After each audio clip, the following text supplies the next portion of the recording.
मैं आपके साथ बुजुर्गों की व्यथा के संदर्भ में अपने विचार साझा कर रहा हूँ। हो सकता है सही भी लगे, न भी लगे और कुछ कुछ भी लगे। यदि सही लगते हैं आपका आशीर्वाद चाहूँगा, नहीं लगे आपसे क्षमा प्रार्थी हूँ और कुछ कुछ लगे तो आपका प्यार चाहूँगा। करीब 60-70 वर्ष पूर्व बुजुर्गों का आदर सम्मान होता था। उनके आदेश की 100% पालना होती थी।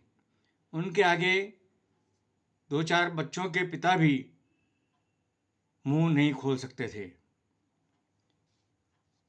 किसी के बोलने की हिम्मत तक नहीं होती थी। आज देश की संस्कृति दिन प्रतिदिन गर्त में समाती जा रही है।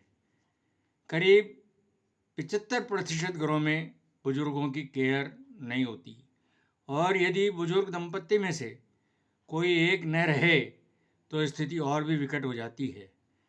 घर परिवार तो अलग बात है, मगर सरकार जो सीनियर सिटीजन का दम भरती है सिर्फ दिखावा है।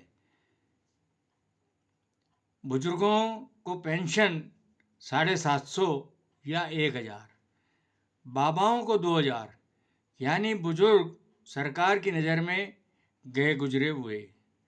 और शायद ही कोई सरकारी विभाग ऐसा हो जहाँ बुजुर्गों का काम आसानी से हो जाए या बुजुर्गों का थोड़ा ध्यान रखा जाए। न्यायालय, पुलिस विभाग व अन्य कई ऐसे सरकारी विभाग हैं जहाँ बुजुर्गों को सालों तक धक्के खाने पड़ते हैं, फिर भी उनकी किस्मत अच्छी हो तो काम हो जाता है।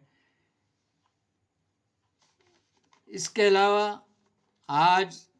अब तो अति की भी हद हो गई है।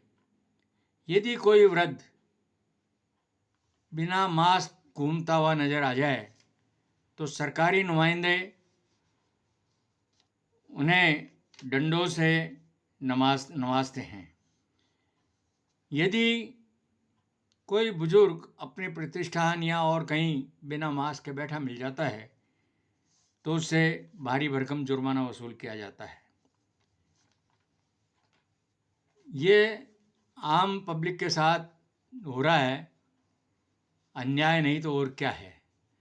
जब भारत के प्रधानमंत्री, राज्यों के मुख्यमंत्री, बड़े बड़े नेता लोग बड़ी बड़ी रैलियां करते हैं, हजारों लाखों की भीड़ इकट्ठी होती है, खुद जब उनको मुखातिब करते हैं, उनसे मुखातिब होते हैं तो बिना मास्क के होते हैं और रैलियों में कहीं भी कोविड गाइडलाइन की पालना नहीं होती।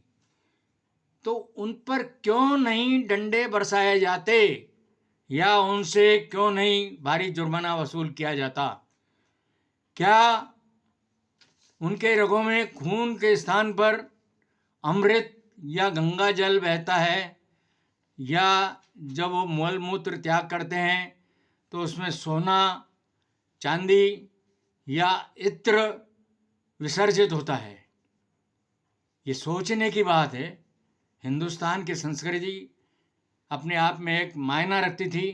राजा महाराजाओं के समय में भी इतने अत्याचार नहीं होते थे जितने आज हो रहे हैं। जय माँ भारती, जय भारत, जय हिंद।